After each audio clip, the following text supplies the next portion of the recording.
Ayun yung itik natin mga bossing. Nagpaparami po sila. Mahirap din pala yung itik oh. Nilulunod niya. Oh.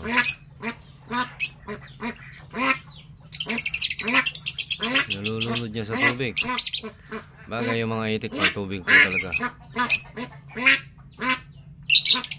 Ayun niya oy.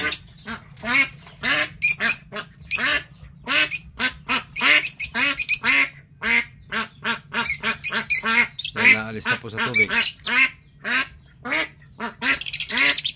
Parang ayaw niya oh. Ayaw niya, pinipilit mo ha.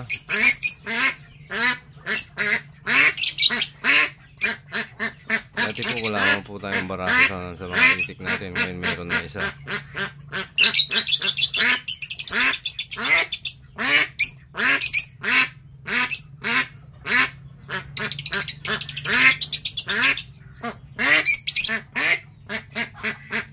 Pag ayaw, huwag pilitin. Baligtad po yung pakpak ng barako natin. No? Tingnan niyo po.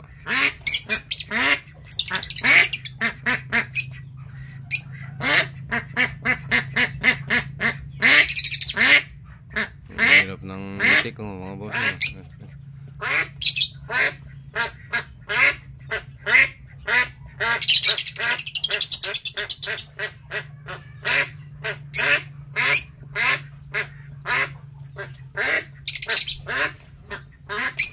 Hala, ayaw talaga.